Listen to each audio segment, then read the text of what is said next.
Have you ever felt like you just can't get your message across no matter how hard you try? Maybe your words get misunderstood, or you freeze up when it's time to speak. The truth is, communication isn't always easy, but it's a skill we can all improve. Today, we'll break down the 5 biggest difficulties in communication and the simple solutions that will help you connect better, build stronger relationships, and express yourself with confidence. Psychological barriers and low self-esteem are some of the most common yet often invisible challenges people face when trying to communicate.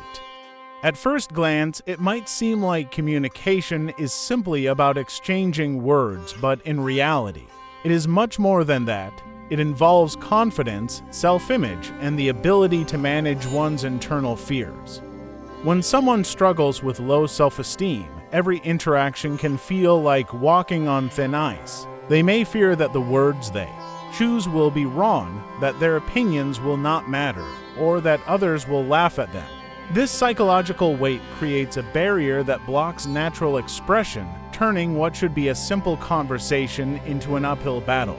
Many people experience this difficulty in their personal lives as well as in professional environments. For instance, a student who feels insecure about their academic ability may hesitate to ask questions in class, even when they are confused. The fear of being judged as stupid or incompetent overshadows the genuine desire to learn. Similarly, in the workplace, an employee with low self-esteem might remain silent in meetings, even when they have valuable insights to share. Over time, this silence not only diminishes their visibility, but also reinforces the belief that their voice does not matter, creating a vicious cycle. The root of psychological barriers often lies in past experiences. A child who was frequently criticized or ridiculed may grow into an adult who expects rejection in every interaction.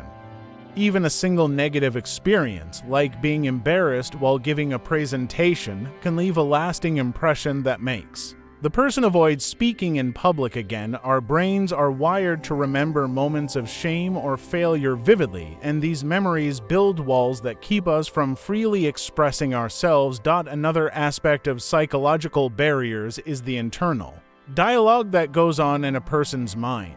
Before uttering a word, someone with low self-esteem might mentally rehearse all the possible outcomes. What if I say this and it sounds silly? What if they disagree? What if I embarrass myself? This constant questioning increases anxiety and reduces spontaneity. Instead of focusing on the flow of the conversation, they are stuck battling their own inner critic. The irony is that the very fear of making mistakes often causes them to stumble, confirming their negative expectations. Breaking free from these barriers requires intentional effort and self-awareness. One of the first steps is recognizing that low self-esteem is not a permanent condition, but rather a learned mindset. Just as it was developed through experiences, it can also be reshaped through new ones.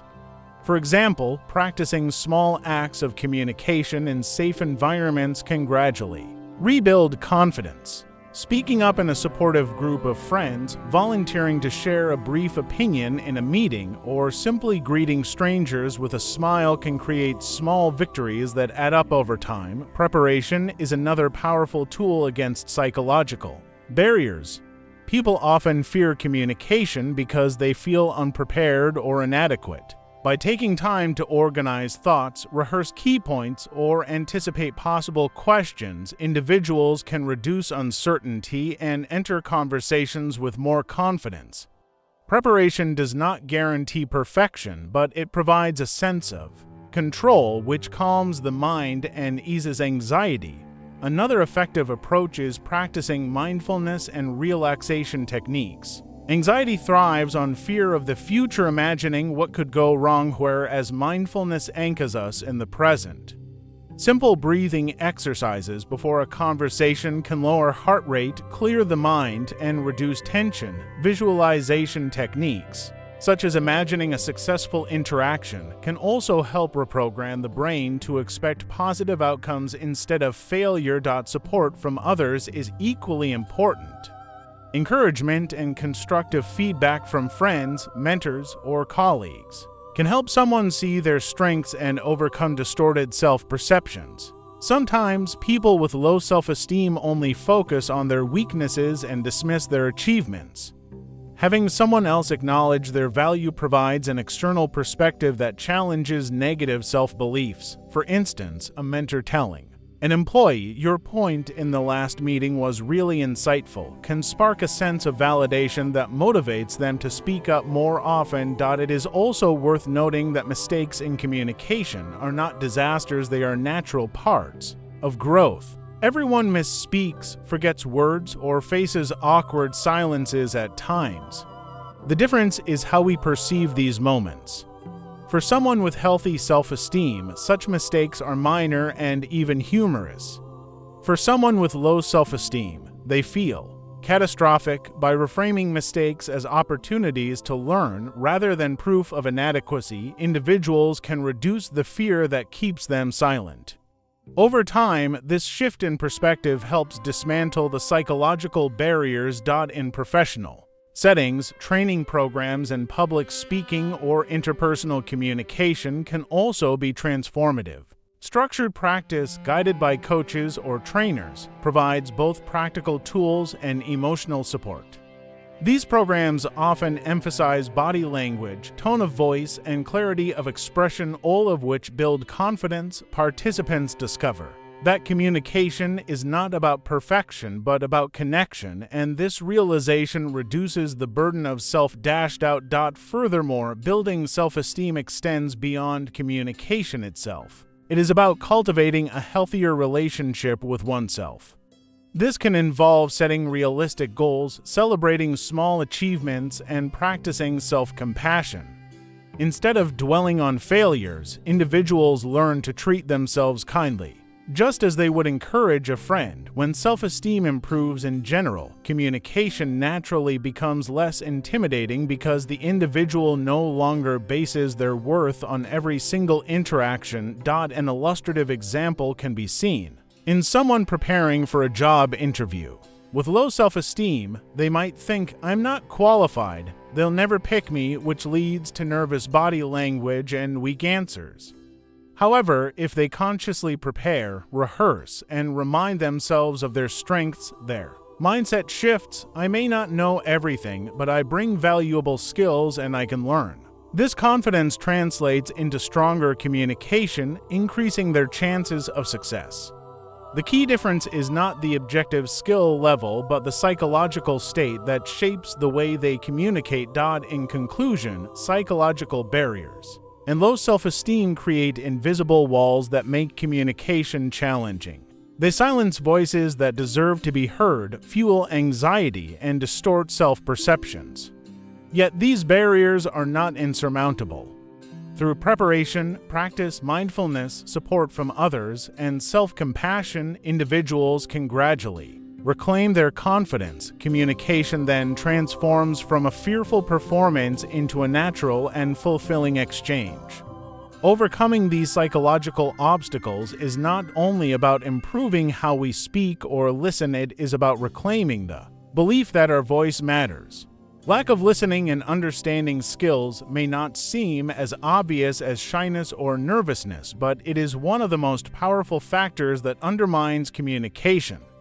Most people think of communication as speaking, persuading, or presenting ideas, but in truth, the foundation of effective communication lies in listening.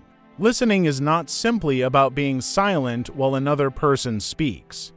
It is about actively engaging with what they are saying, understanding their emotions, and showing them that their words matter.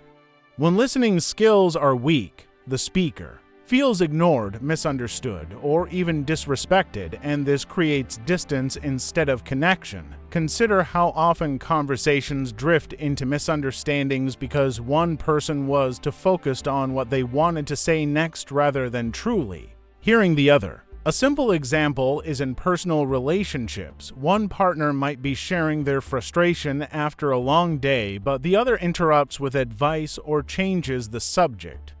The intent may not be harmful, but the effect is that the first partner feels invalidated, as though their feelings are being dismissed.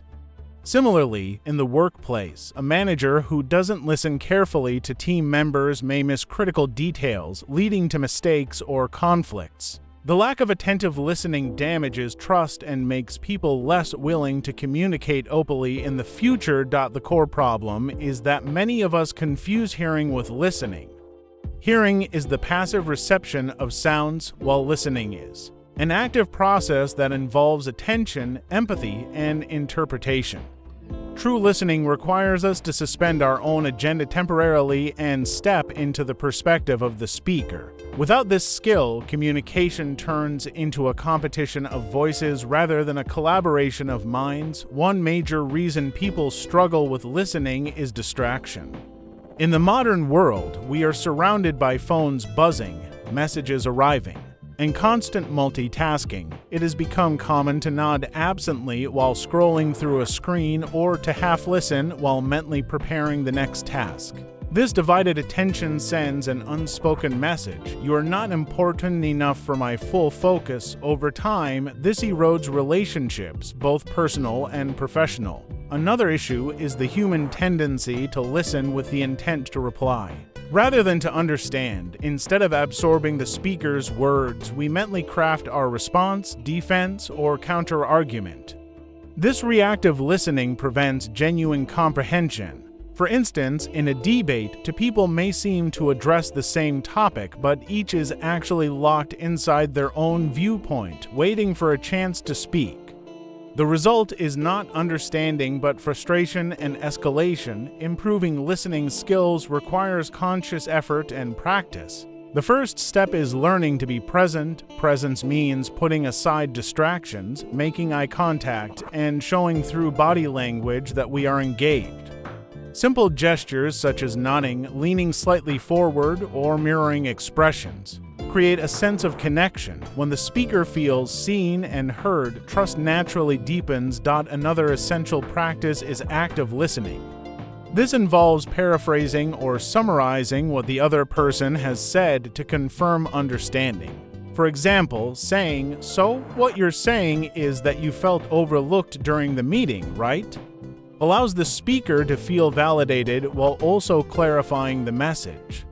This technique reduces miscommunication because it ensures that both parties are on the same page before moving forward. Empathy also plays a crucial role. Listening without empathy is mechanical. Listening with empathy is transformative.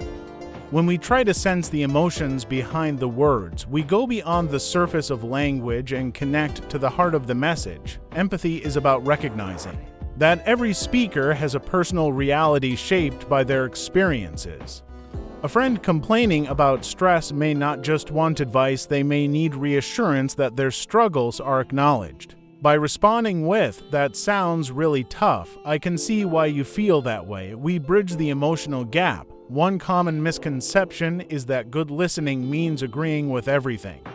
In reality, listening is not about giving up your viewpoint, but about showing respect for another's perspective. Disagreement can coexist with attentive listening. For example, two colleagues may hold opposing views on how to approach a project, but if both listen actively, they can find common ground rather than spiraling into conflict. The quality of listening determines whether disagreement becomes destructive or constructive. To strengthen listening habits, it is useful to practice patience. Conversations often have pauses or slow moments, and many people rush to fill the silence. However, silence can be valuable, giving the speaker time to gather thoughts or reveal something deeper. By resisting the urge to interrupt or hurry the conversation, we create space for authentic expression. On a practical level, individuals can improve their listening skills by practicing exercises in daily life. For instance, during a conversation, set the intention to not interrupt until the speaker finishes completely. Another exercise is to ask clarifying questions instead of jumping to assumptions. Instead of responding with, "That doesn't make sense," try, "Can you explain what you mean by that?" These small habits reinforce curiosity and respect. Technology, though often a barrier, can also be harnessed to enhance listening if used mindfully.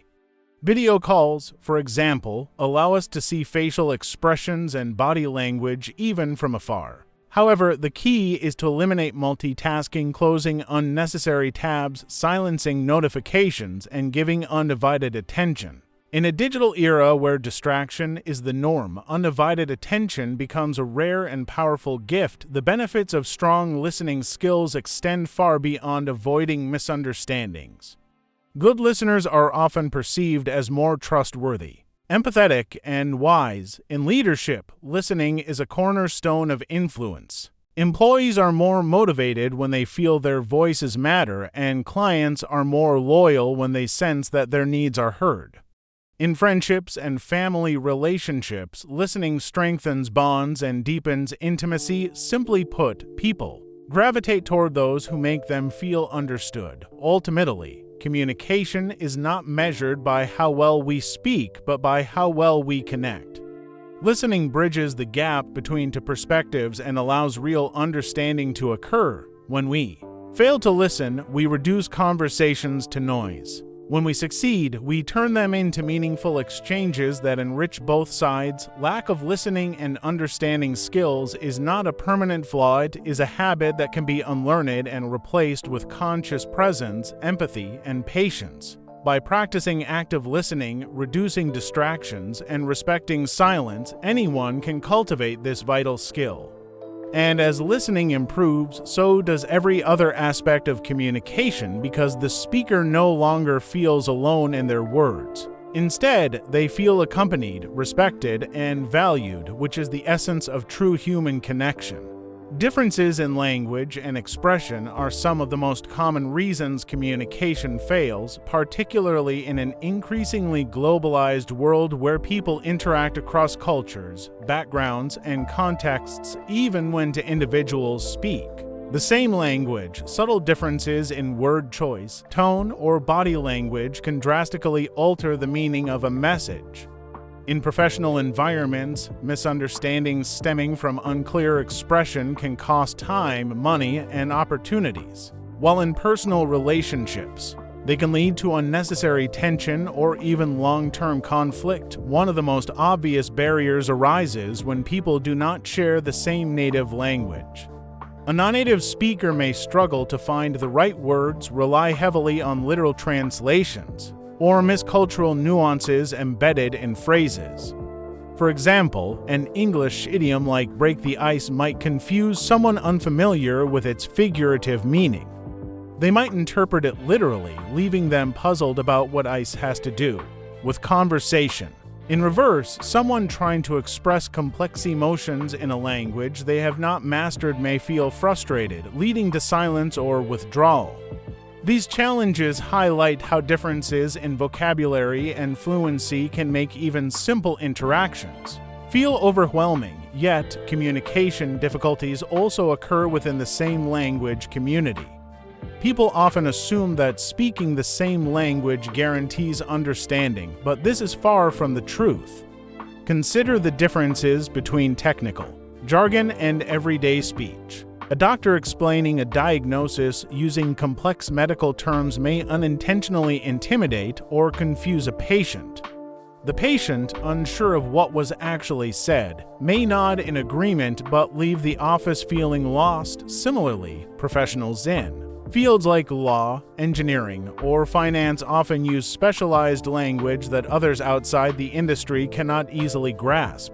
While the words themselves are correct, the message fails because it was not tailored to the listener's level of understanding. Body language and nonverbal cues add another layer of complexity. In one culture, direct eye contact signals confidence and honesty, while in another it may be perceived as rude or confrontational. A simple gesture, such as a thumbs up, may mean approval in some countries but be considered offensive in others. Even within the same culture, misalignment between verbal and nonverbal messages can create confusion. For instance, someone might say, "I'm fine," but with crossed arms and a tense face that clearly signal otherwise. If the listener takes the words literally, they miss the true meaning of the interaction. Tone of voice is equally important. A phrase as simple as "What are you doing?" can sound curious, judgmental, or accusatory depending on how it is spoken. Differences in tone often lead to unnecessary conflict, particularly in text-based communication like emails or messages where vocal nuances are absent. Without tone, people project their own assumptions onto the words, which may not match the sender's intent. This explains why humor or sarcasm is often misinterpreted online. Overcoming these challenges requires awareness and adaptability. The first step is recognizing that language and expression are not universal. They're shaped by culture, context, and personal background. Instead of assuming that others will automatically understand, effective communicators take responsibility. For clarity, this might mean simplifying vocabulary, avoiding slang or idioms, and choosing direct expressions over abstract ones. In professional settings, it is often wise to explain complex concepts using analogies or examples that the listener can relate to. For example, a financial advisor might compare investment growth to planting a tree, making the concept more accessible, active. Checking for understanding is also a valuable strategy. Rather than assuming comprehension, communicators can ask gentle questions like, "Does that make sense?" Or, "Would you like me to explain it another way?" This not only ensures that the message was received correctly, but also shows respect. For the listener, similarly, paraphrasing what has been heard can clarify miscommunication. For instance, after a doctor explains a treatment plan, the patient could repeat, "So I need to take this pill twice a day with food, right?" This feedback loop helps both parties confirm that the information is aligned. Nonverbal communication should be adjusted with cultural sensitivity in mind. When interacting across cultures, it is important to be observant and respectful of differences. Instead of imposing one's own norms, paying attention to how others behave provides clues about what is acceptable. If someone avoids direct eye contact, it might not signal dishonesty, but rather a cultural practice of showing respect. By remaining open-minded and flexible, communicators reduce the risk of unintentionally offending others. Technology can both amplify and solve problems of expression, while written communication strips away tone and body language. Tools such as emojis, punctuation, and formatting can help add emotional nuance. For instance, a simple smiley face can soften a message that might otherwise seem blunt. Video calls restore visual and vocal elements, bridging some of the gaps present in text. However, communicators must still be cautious, as over-reliance on digital shortcuts can lead to oversimplification or misinterpretation, another way to overcome expression. Difficulties is to consciously match the message to the audience. A skilled communicator adapts their style depending on whether they are speaking to children, colleagues, or strangers. This adaptability requires empathy and situational awareness. If the listener looks confused, it is a signal to reframe the explanation. If they look impatient, it may be necessary to shorten the response. Effective communication is dynamic rather than rigid, shaped by feedback in real time. Listening carefully also plays a key role in resolving expression barriers. When we pay attention to not only what is said, but also what is unsaid, we can pick up subtle cues that guide us toward better understanding. For example, if someone hesitates or uses vague words like maybe or kind of, it may indicate uncertainty or discomfort. Asking clarifying questions in a supportive way can encourage them to express themselves more clearly. In personal relationships, being mindful of differences in expression can prevent unnecessary conflict. Instead of reacting immediately to words that sound harsh, pausing to consider the intention behind them can make a difference. Perhaps the speaker was simply tired, stressed, or lacked the vocabulary to express themselves gently. By focusing on the meaning rather than the surface, misunderstandings can often be avoided. Ultimately, differences in language and expression remind us that communication is not automatic. It is an art that requires patience, empathy, and flexibility. Words are only tools. They are shaped by the person using them and interpreted through the lens of the person receiving them. Misunderstandings are inevitable, but they can be minimized when both sides commit to clarity and understanding. When we adapt our words, tone, and nonverbal signals to fit the listener, communication becomes less about transmitting information and more about building genuine connection. Emotions taking over during communication is one of the most difficult challenges to manage because it happens quickly and often without conscious control. Human beings are emotional creatures, and while emotions give depth to our conversations, they can also derail them when left unchecked. Anger, frustration, sadness, anxiety, or even overexcitement can distort the way we speak and the way we interpret others. A message delivered in anger, for example, may sound harsher than intended, while a message received in a state of stress may be misunderstood as criticism. The result is often conflict, distance, and regret. Consider a simple disagreement between friends. One friend may feel upset about being ignored and starts the conversation with a sharp tone, "You never have time for me." The intention might be to express hurt, but the emotional charge in the words makes it sound like an accusation. The listener, feeling attacked, becomes defensive and replies with equal intensity, "That's not true. You're always exaggerating." Within minutes, what could have been a calm discussion about spending more time together turns into a heated argument that damages trust. This spiral is a classic example of emotions overriding clarity. The workplace provides another vivid scenario. Imagine an employee receiving constructive feedback from a manager. If the employee is already stressed or insecure, they may perceive the feedback as personal criticism rather than professional guidance. They might react with defensiveness, irritation, or withdrawal, even if the manager's intention was to support their growth. On the other side, a manager who communicates feedback while frustrated or impatient may unintentionally demoralize the employee, even when the content of the message is valid. In both cases, emotions color the interaction and create outcomes neither party originally intended. The science behind this lies in how the brain processes emotional stimuli. When we feel threatened, criticized, or disrespected, the amygdala part of the brain responsible for emotional responses activates the fight or flight reaction. This rush of adrenaline makes it harder to think rationally and calmly. Logical reasoning, which resides in the prefrontal cortex, becomes temporarily less accessible. That is why people often say things in anger that they later regret, or why they misinterpret neutral comments as hostile during moments of stress. In short, emotions override reason if not managed. Learning to regulate emotions during communication is therefore essential. The first strategy is awareness. Many people only realize that emotions have taken control after damage is done. By becoming more mindful of internal signals, racing heart, tightened jaw, rising voice, we can catch emotional escalation before it spills into words. This self-awareness acts as an early warning system. For example, if you notice your voice growing louder, that is a cue to pause, take a breath, and recalibrate. Pausing is one of the simplest yet most effective techniques.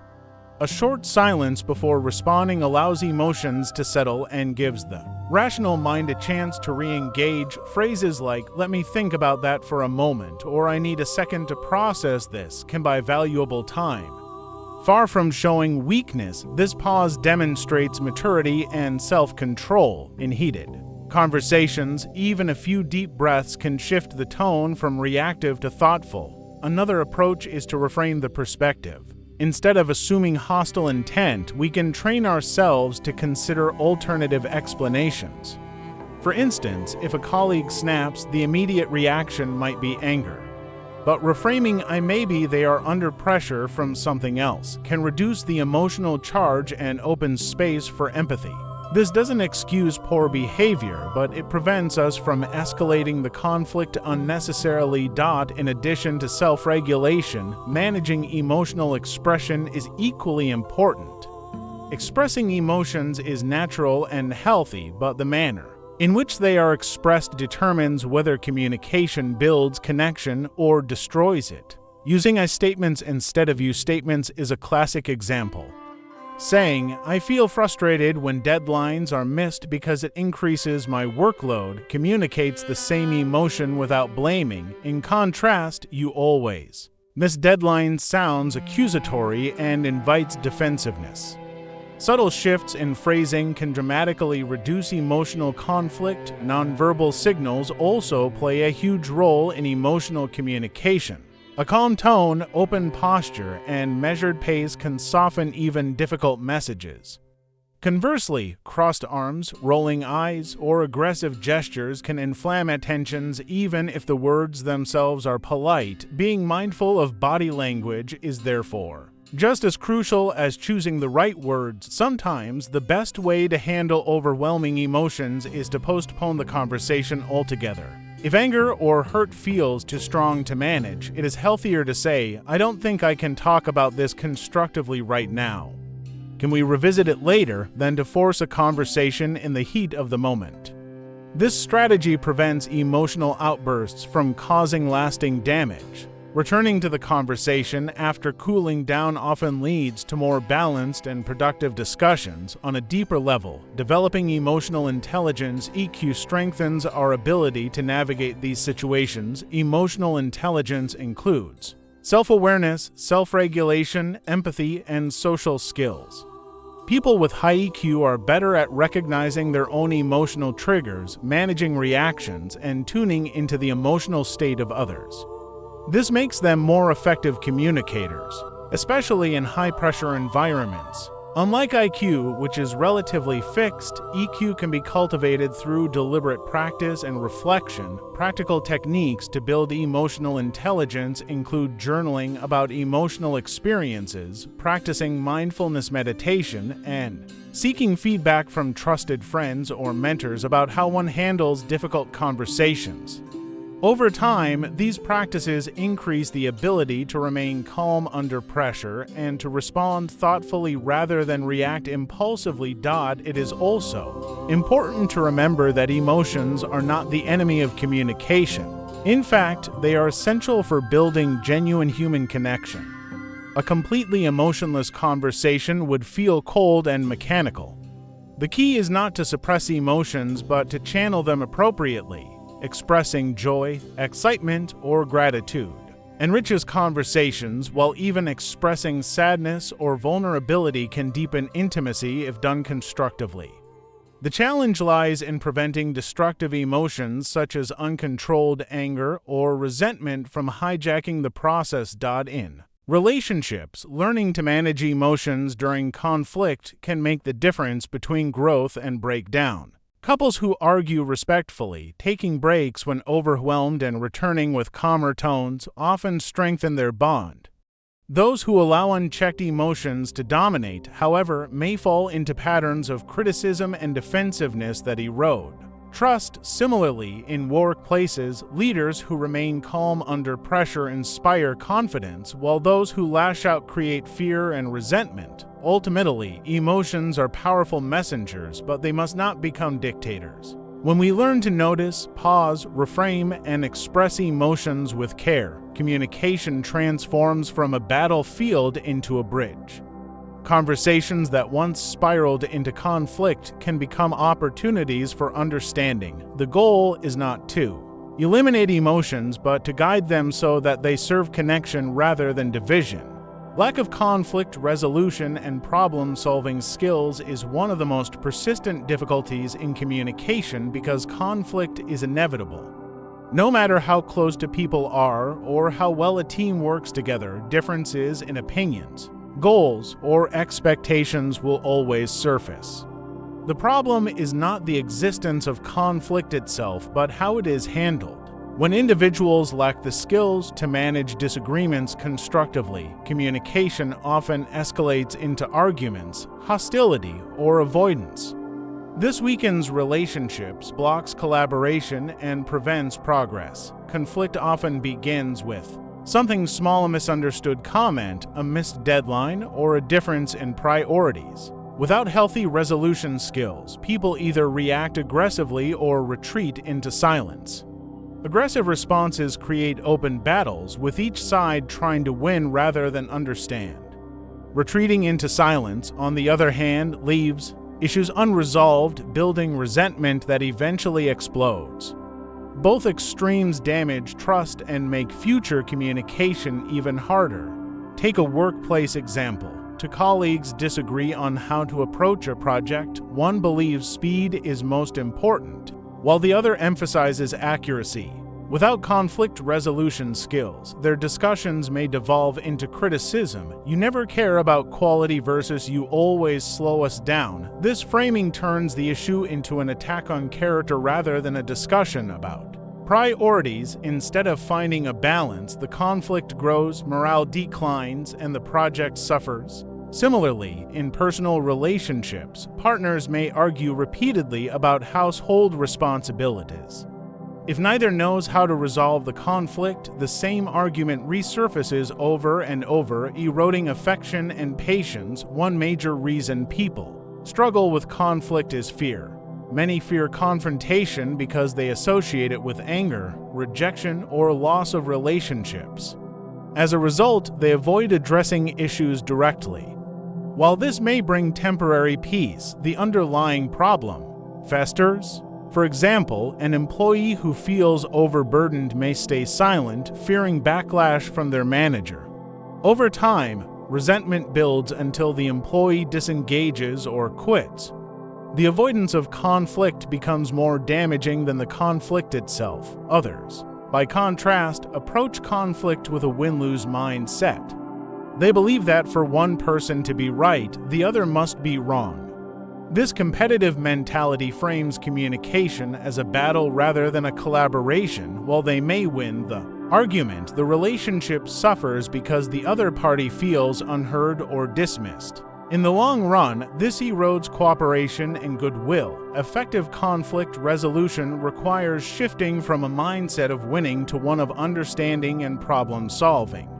The first step is to separate the person from the problem instead of framing the other person as the obstacle. Both sides must view themselves as partners working together against a shared challenge. For example, instead of saying, "You never listen," one might say, "I feel frustrated when my ideas aren't considered because it makes me feel excluded." This reframes the issue in terms of feelings and needs rather than accusations. Another essential skill is active listening. During conflict, people often listen only to rebut, not to understand. By practicing active listening, paraphrasing the other's point, asking clarifying questions, and acknowledging their feelings, communicators show respect even if they disagree. This reduces defensiveness and opens the door to compromise. For instance, in the earlier project example, one colleague might say, "So you're worried that if we rush, we'll make mistakes that cause bigger problems later." This acknowledgement validates the concern, making collaboration easier. Finding common ground is also a powerful strategy. Even in heated conflicts, there are usually shared goals beneath the surface. Two colleagues arguing about speed versus accuracy both ultimately want the project to succeed. A couple arguing about chores both want a comfortable home. By identifying these shared goals, individuals can move from confrontation to cooperation. The conversation shifts from me versus you to us versus the problem, practical problem solving.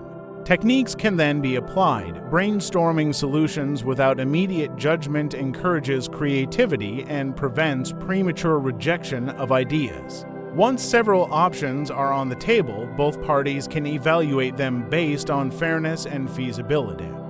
Compromise does not mean losing, it means balancing needs so that both sides can accept the outcome. In fact, conflicts resolved through compromise often strengthen relationships because they demonstrate mutual respect and flexibility. Emotional regulation is another critical factor. Conflict resolution requires calm, and calm is impossible when emotions are boiling over.